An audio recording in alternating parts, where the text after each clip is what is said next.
You know what your problem is, mate? You're looking in all the wrong places for the things you think you need. Well, they're not here. You're clearly barking up the wrong tree. Now listen to what I'm saying. Turn around and go back to where you came from.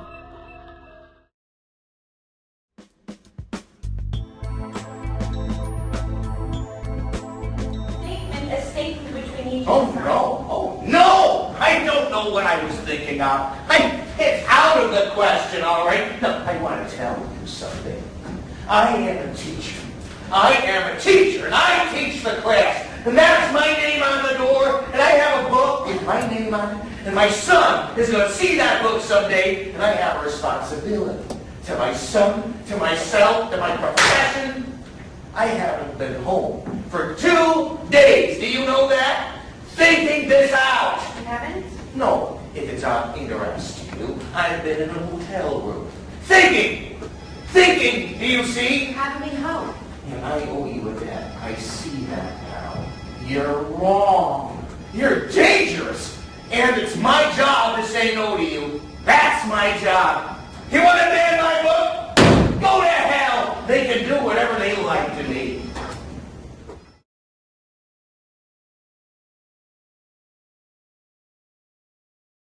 This, Susie. Well, cordon bleu, they said, and she serves it all, washes up afterwards. Sure you won't get to do yourselves proud. Well, you know how Rob enjoys the little extras in life, eh? Yes. Anyway, you must come with me. Me? You don't need me? Yes, I do. What for? To pay the bill, and carry the bags. And hurry up, we're going to be late. Shut up, quick, man! In fact, I should be furious, eh? In fact, I am!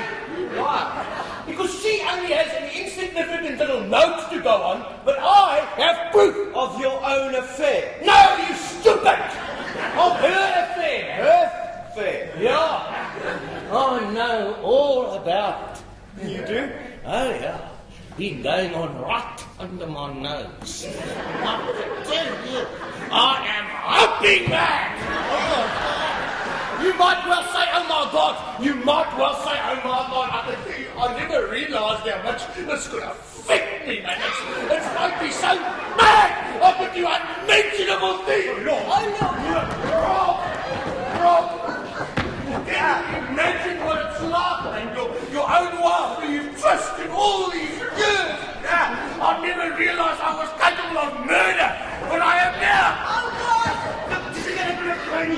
There's no need to take it so badly. Oh, there isn't, Caleb. You just put yourself in my shoes, man. I know it must be very, very painful, but please just don't get carried away. Carried away? I'm not going to be the one who gets carried away, my boy.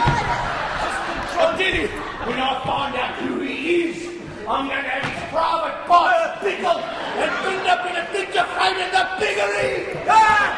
That's really nice. Wait a minute. When you find out who it is? Yes. You mean you don't know who it is? Of course not, man. You think he would still be alive if I did? Do you think he would still be in one piece? Oh, thank God. Or what? But you haven't committed a murder yet. I haven't yet, but I will. Just as soon as I find out who he is. But you've still got no idea who it is. Not yet.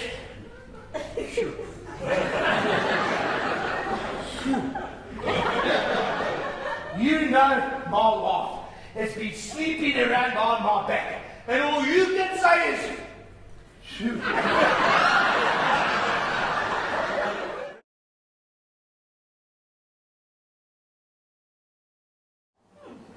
You got rid of the hamster. Yes. That hamster made the most appalling racket all night and then slept all day. I mean, poor Brian was driven crazy with all the noise that hamster was making. As for me, to tell you the truth, I've been wanting to get rid of it for ages. I said to myself, right, that's it. I took it and I put it out in the street. And I thought they loved gutters and drains and so on. No. The thing just sat there on the pavement, paralysed. They're not domestic animals, they're not wild animals. I don't know what their natural habitat is. I mean, you dump them out in the woods, they're probably just as unhappy. I don't know where you meant to put them. You left it outside. He left it there and tried to convince Camilla it had escaped, but she wasn't having any of it. And in the morning, the hamster was gone. Gone. When you murdered that hamster! Murdered? Yes! I murdered the hamster! Yes, you've done your best to make us feel guilty, but your virtue went straight out that window when you decided to be a killer. I absolutely did not murder that hamster! Worse, you left it shivering with terror in a hostile environment. The poor thing must have been eaten by a dog or a rat. It's true, that is true. What do you mean that is true, Murray? I mean, it's true, Mike. What do you expect me to say? It's appalling what must have happened to that creature. I thought that hamster was going to be happy to be liberated. I thought it was going to go running off down the gutter, jumping for joy. But it didn't, and you abandoned it. I can't touch those things, for fuck's sake, Ronnie. You know very well I'm incapable of touching that whole species. My husband has a phobia about rodents. Yes, I'm frightened of rodents. I'm terrified of snakes. Anything close to the ground, I've got no rapport with. That's the end of it. And you? Why didn't you go out and look for it? Because I didn't even know about it. Michael didn't tell us, the children and I, until this morning. I went out immediately. I went around the block. I even went down to the cellar. Veronica, I find it intolerable to be in the dock all of a sudden for this hamster saga which you've seen fit to reveal. This is nobody's business but ours, and it has absolutely nothing to do with the present situation.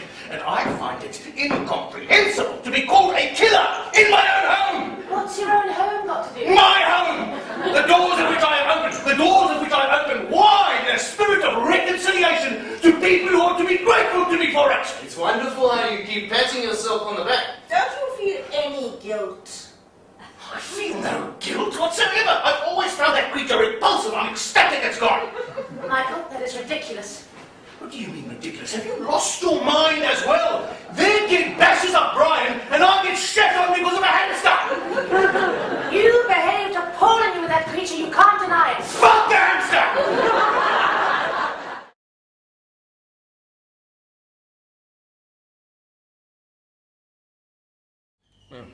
And black-winged stilt. And wattled plover. You just said that? Yes, but you didn't say agreed. Sorry. Agreed. Black-winged stilt agreed. Before the start? Wattled plover. Keep up, Maddie. You're going too quickly. We have to go quickly. I always like trying new things. I see. You know, I have to with these allergies. Chilies and cranberry in a perfectly normal tuna salad. I'm always experimenting. The other night she shoved apricots up a chicken. Finley doesn't like it. Leave things the way they are meant to be eaten. Oh, you sound like a whiz in the kitchen. I mean, he's not an ornithologist, professionally. Right. The simpler, the better. Just bang it in a pan. When it's brown, take it out. I can't say I'm surprised you've been voted off the committee. Oh, no. That has got nothing to do with it. You are crotchety and rude. And what about him? Papa hasn't done anything. Oh, yes, he has. More than he knows. And that's why he is being culled. Culled from what? The committee voted off. So don't think I'm out because I don't like other people's bullshit. He's out too because he digs around in it. What? You weren't the only one to be called into a covert meeting with Jeff. The only difference is I wasn't going to toe the party line. I wasn't going to vote you out. That doesn't make any sense. Why would he have a separate meeting with us if he wanted to get rid of both of us? Divide and rule. If we don't vote for each other, we've done half his dirty work for him. Lord Jeff is building a new nest, and he doesn't want you sniffing around the company books. But we're the only ones who do any work on that bloody committee. Exactly, but we can't have the rank and file shaking the tree now, can we? Society is the work of man. Discuss.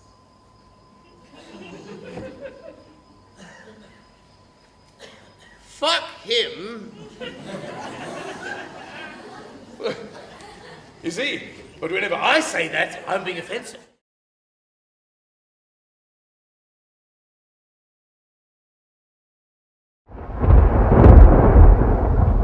Feed me! Food! Food! Lay off, Tooey. Can't you see I'm busy? Tough titty. What's your language? Grub! Oh, give me a break, okay? I'm trying to finish my speech for the lecture tour. It's all about you, so give me some peace and quiet or I'll tell him the truth. Don't get cute with me. I made you, and I can break you. Go ahead! Break me! You think it's easy living with a guilt? Oh, cut the crap and bring on the meat. If only you'd eaten meat. If only you'd touch a mouse or flies. But no, you're so particular. Come on, Quellborn, feed me. I ain't ate since Mushnik, and that was a week ago. Look, just hold out one more night, okay? That's all I ask. Life magazine will be here in the morning, and they'll take our pictures. And then you find me somebody? Then you'll never be hungry again. I promise. Chow time, Quellborn! Food! Food! Food! Feed me food!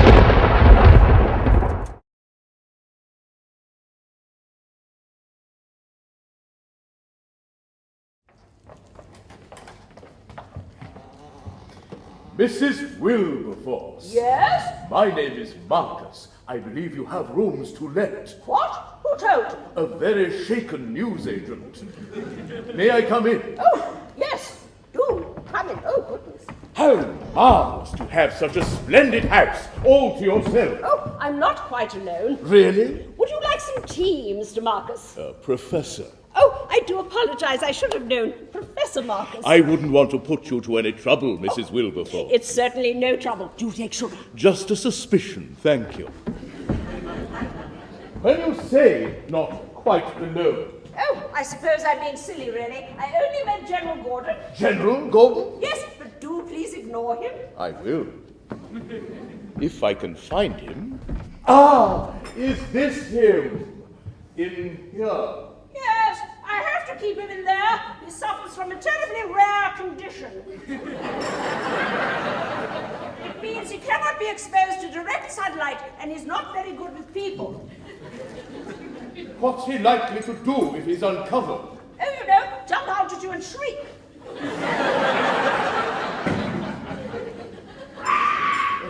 You see? General Gordon, shush! Pay no attention to him, Professor. He's a dreadful old moaning ninny. General Gordon, do be quiet. Oh, good God! Although with my luck, the men we're looking for are probably miles away by now.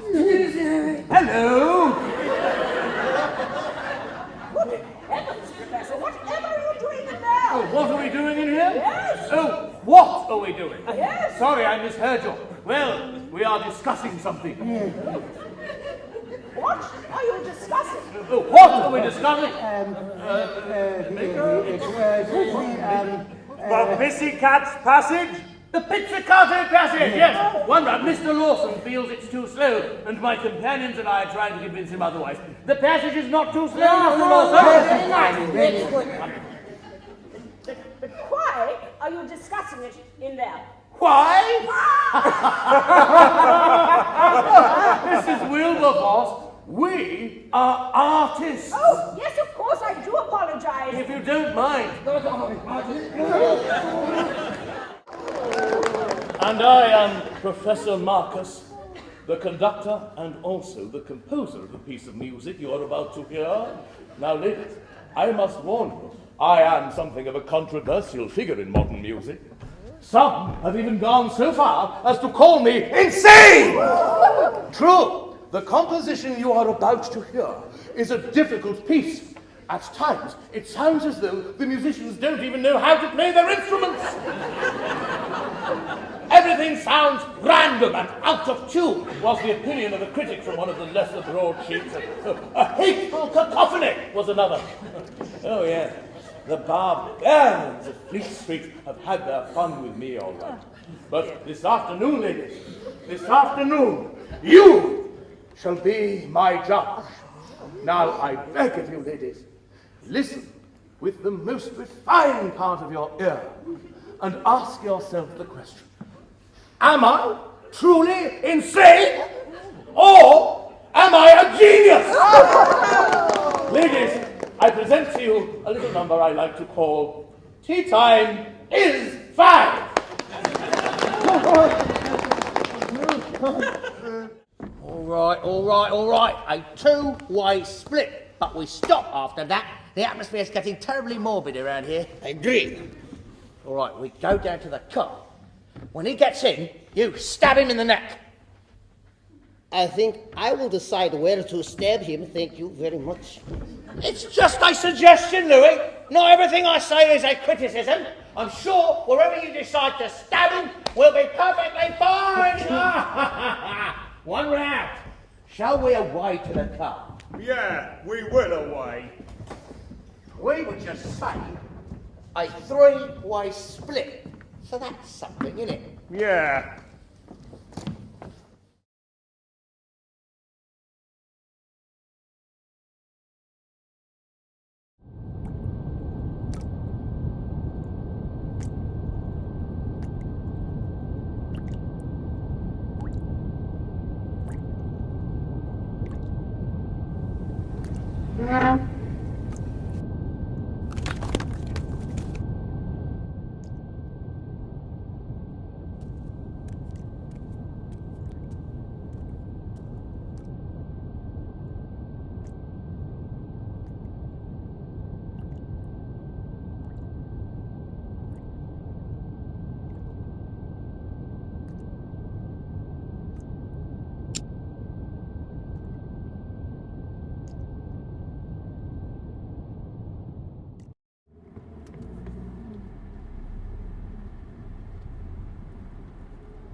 That's Blessing. What?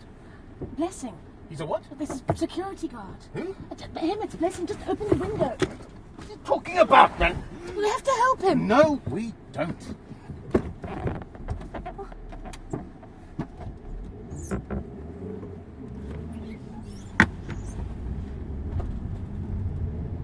How many times do I have to tell you? Why do you always want to help everybody else?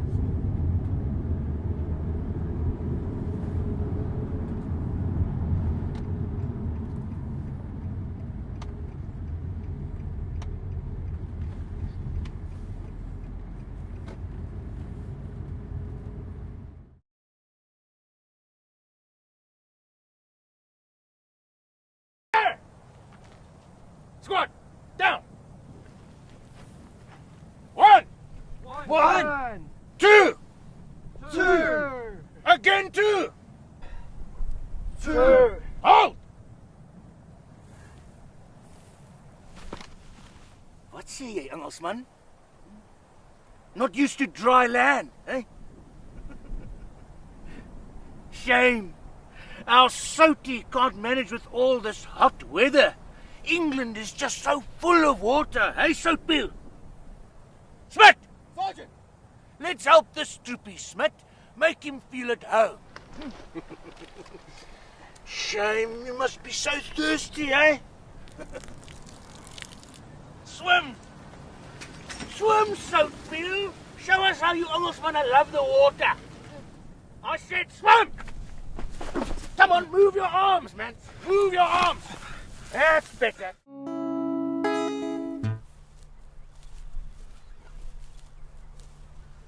So, you think you've got a guardian angel now, Soti? You think you're special? You with your fucking guitar. You know what we think of people like you here, Soti? We don't like them. In the army, we want rifles in our hand, not a fucking guitar.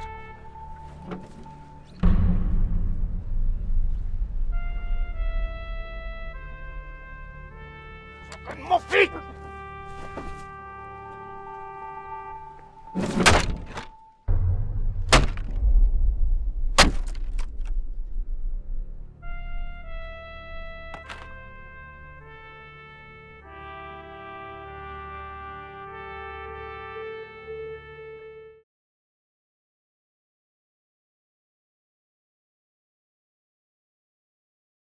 Janet approached me after interviewing me, having seen a production I was in at the Hilton Festival, and told me about it. And it's something that is quite close to my heart, in that having experienced the conscription thing 20-something years ago, and seeing it as quite a dark phase in our country's history, and then obviously the obvious tragedy of Janet's story of Jimmy, I found it compelling and a story really worthy of telling.